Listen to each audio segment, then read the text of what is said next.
কিছুটা জ্ঞান ফিরলো। এই 25 বছরের কতবার যে তোমার নাম শুনেছি, হসপিটালে বিড়বিড় করে বলতো, কিন্তু তোমাকে খুঁজে পাইনি। আমার ভাইটা থেকে তৌফিক আর বিয়ে করেনি, ইফতিকেই সন্তান হিসেবে লালন পালন করতে লাগলো, কিন্তু ও নিজের সন্তানের বাবা ডাকও শুনতে পায়।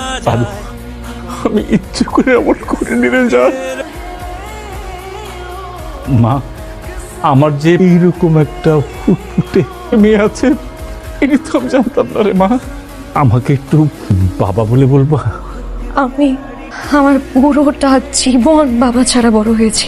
বাবা শব্দটাকে ঘৃণা করে এসেছি। ছোটবেলা স্কুল ছুটির সময় সবাই যখন বাবার হাত ধরে বের হতো, আমি শুধু গেটের পাশে দাঁড়িয়ে থাকতাম আর অন্য বাবাদের দেখতাম।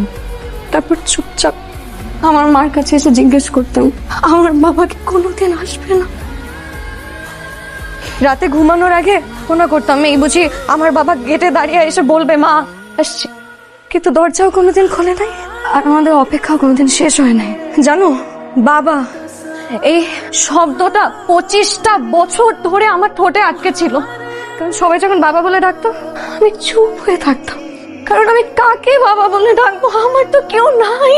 এই শব্দটা বলতে আমার এখন বুকটা ফেটে যাচ্ছে।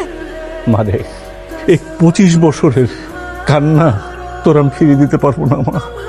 তারপরও একটা আবদার, যেটা বললাম প্রথমে, আমাকে একটু বাবা বলে ডাকতে। আর আমার কোনো কিছুর দরকার নেই, একবার শুধু বাবা বল না, আমি তো তোর ছেলের মতো, মাফ করে দিলাম মা। বাবা